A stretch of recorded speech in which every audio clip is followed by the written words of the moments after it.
Hi Leo, welcome to your October 2019 General Tarot reading. It's Raina here. Let's see what's going on here. This is a new deck I'm using. Ethereal Visions Illuminated Tarot deck, matte hues. The illumination is that gold leaf. And this is the back of the cards. That's always the fun part. The back of the cards is a nice touch always.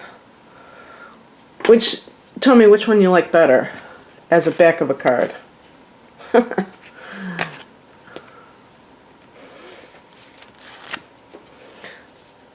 Ooh, the Magician. I think that's the first time I've drawn that card. The Fool. Wow. I got two.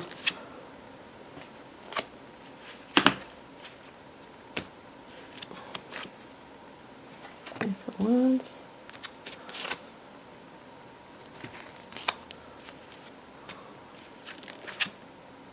All right, I'm getting that Queen of Wands. I still say that's you, the Queen of Wands. And in this deck, not only do they, for the Queen of Wands, have her holding a sunflower, which seems like pretty in your face, but they also have kitty cat, a black cat. So come on. It sounds like they think it's Leo too. So I don't know what's going on here. It's supposed to be Sagittarius. The heart of the matter is the Magician. So that's creating your own alchemy. That is taking, wherever you are in life. That really is the best way of putting it, alchemy, because everybody is in a different place in life, and being able to be resourceful in life is so valuable. And that's one of the things when you hear somebody's rag to riches story, a lot of times you will see that these were resourceful people, even if they came from, practically nothing. They took whatever they had and they made the most of it. We live in a society which encourages us to feel like victims all the time. And there's more proof that you're a victim. And the Magician is about self-empowerment at the end of the day. I mean, this particular deck doesn't have the typical, Rider-Waite where he's got the table and he's got all these different tools for his craft. But your tools can be whatever you have in this moment. I don't know, was it Arthur Ashe? Do what you can where you are with what you have. I love that. I love that saying because it's so freaking true. And Leo's, being a fire sign, there's always that expansive quality that is kind of grandiose, that wants to live large, and maybe anything that seems kind of small is going to be scoffed at, or like, oh yeah, right, I need more than that. I only have this much money. Leo's very positive, but you're also very expansive, being a fire sign and being the sun, ruled by the sun. So you may underestimate the power in what you have in this moment and think that you need X amount of money to launch a business, X number of contacts in order to have a network of people. If this is your personal life, that you need, certain things in order to attract a mate. And the Magician is about you taking the initiative also. It's the number one card. It's card number one in the major arcana.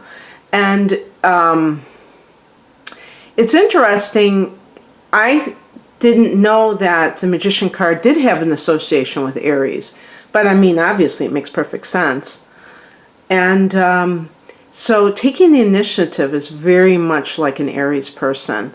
And also, this is a card of self-reliance. So whatever it is that you're up to. In the past position, we have the Fool card. So it's kind of like taking that leap of faith. This is an interesting depiction.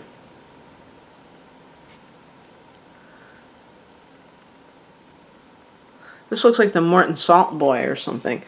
But the Fool card is, you know, taking a chance. The Fool card is connected to Uranus.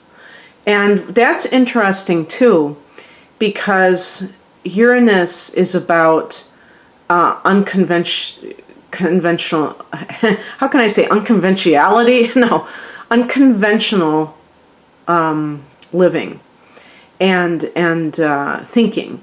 And so the Fool not only wants to, you know, have a new adventure, but wants to do it his or her own way.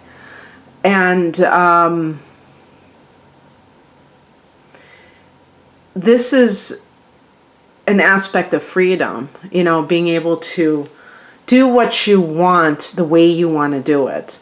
And so perhaps you've broken free from something, Leo. This almost makes me think of somebody who has left their job to start their own business, to be honest with you. And certainly because Jupiter is in the 5th house for you through December, that's the business that you own, the 5th house. Creativity, but, you know, the business that you own too.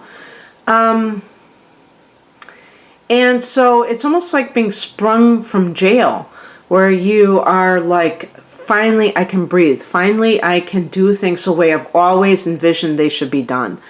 And Leos make great, I was going to say bosses, but leaders.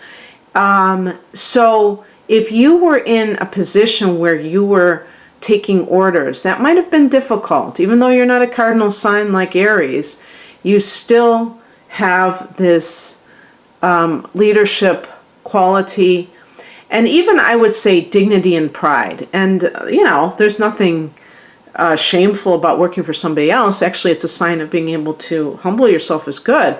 But when somebody is meant to do something and they are doing the exact opposite, if you're meant to lead and you're following, that can be problematic because you know in your heart that you're meant to do something else. So hopefully some of you are actually doing these things, because I love these are two of my favorite cards, actually, the Fool and the Magician.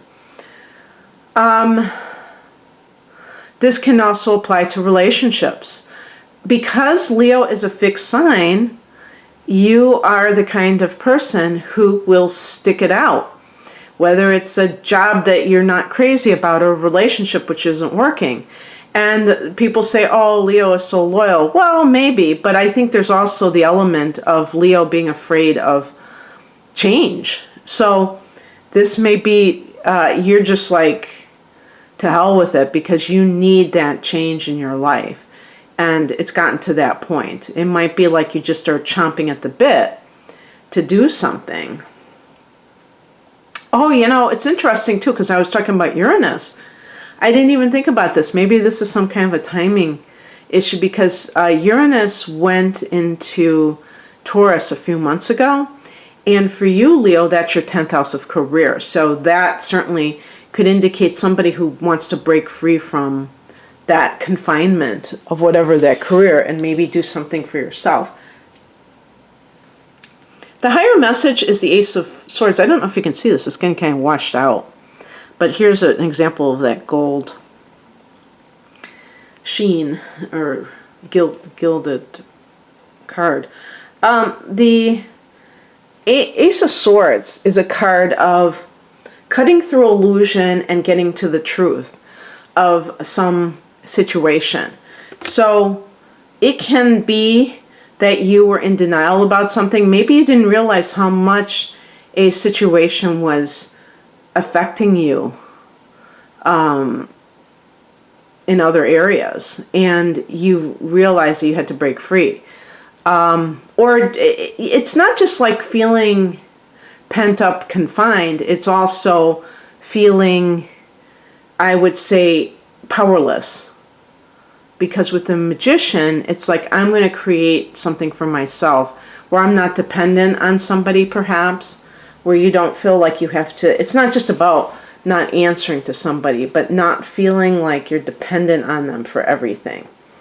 And that's what autonomy is all about. And, you know, like if you're in a relationship and you feel like you have to answer to somebody all the time and you're just tired of it, especially if that person is obsessive about it and they're always giving you a hard time. Why didn't you call me? And they're like a little bit too controlling. That could especially have come into your awareness. Oh yeah, I need to stop excusing this type of behavior because it really does affect me adversely. What crosses you is the Ace of Wands. This is the card of, you know, having, you know, starting, I think that, you know, making that push. So you may be on the precipice of doing this, but you haven't quite, you know, taken that first step. All of these cards, look at this. I can't believe this. I just realized this now. The first 4 cards that I have, oh my God. And now I see even the Page of Swords. Because pages are kind of like aces. They're like, they can be the beginning stages of something. So we have the Fool as the 0, the Magician number 1, Major Arcana, and then the Ace of Swords and the Ace of Wands. So all of this is happening like new. With the Ace of Swords, it's on the mental level. And that's a great thing because before you can actually take action, you have to know what you're dealing with. And maybe even planning how you're going to do something. So the Ace of Wands to me is just like a temporary like delay, or maybe this is something that you haven't taken that first step, but once you do, then everything is off to the races. What is coming in is represented by the Page of Swords. This is, here we have another Swords. Now, again, you know, as I said with the Ace of Swords, cutting through illusion. Page of Swords is about, this could be about even a communication that you receive. But I think it's more related to, again, knowing what you're dealing with. So if you're starting a business, maybe you are researching how you're going to handle this, how you're going to, so in other words, that you can take action with a sense of confidence. This is the booklet that came along with my thing. I'm going to just see what they say about the Page of Swords that maybe I didn't say. I just want to read what they say about swords in general. They say the suit of swords are associated with power and conflict. But be keen to remember that swords have a double edge. They are reminders that there is a fine line between good and evil, so be mindful of your thoughts and ambitions.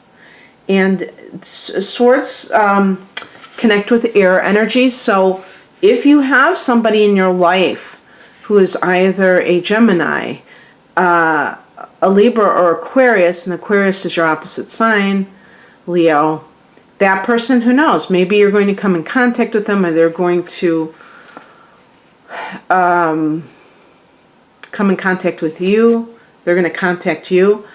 But let me just say what they say specifically about Page of Swords. They say thoughtfulness, clarity, curious, restless. Well, that doesn't really help me too much, but I will say with clarity, that's what the kind of vibe I got, is that, you know, the way that this person is holding up, this woman is holding up this sword, it's kind of like cutting through the Maya, or the worldly illusion. And this could even be just with your thoughts, like, I don't know if they really hit that one home, but that the swords are about communication and thoughts. And sometimes our thoughts are not our friends. And we have a tendency to think the worst. So it's really about getting clear on, and also about getting clear on your goals, I would say, so that you can proceed. And then the outcome, Queen of Wands, there's that cat, there's a sunflower that she's holding. This is like the business woman card, I would say. But there's a sense of confidence with this person. And this says that you can do what you want. You can make it happen because you are understanding, you've gotten your head straight. So you understand what's going to take next, so that the Ace of Wands can be in the upright position and you are taking action in your life. And, it'll feel really great to be having this roadmap. Maybe with the Page of Swords, write it down. Write down exactly what you want to do and how you want to make it happen. And you can do that. With the Fool card, this is unconventional. You may be doing something in a way nobody else has done it, or just simply not following, what do they call that term? I forgot the term, but the advice that everyone thinks is, almost like unassailable truth of a situation. Conventional wisdom, that's what I was looking for. Yeah. You may not do that because you may be like really feeling experimental, I think, with Uranus in your 10th house. And you're ready to do things differently, maybe than you typically would have. Okay, this is great, Leo. I've been doing some great readings for Leo lately. I'm trying to link it astrologically, and maybe one day I'll figure it out. Okay, well, I hope that you enjoyed this. If you'd like a private reading, the link is below. If you sign up for my newsletter, or my mailing list is really more what it is, you get 19% off your first reading. I'm trying to, have like a separate thing where I can contact people outside of YouTube if I have to. I'm not like one of those people that sends newsletters every 3 days, so don't worry about that. But just to have that list is valuable. Okay, take care. Bye.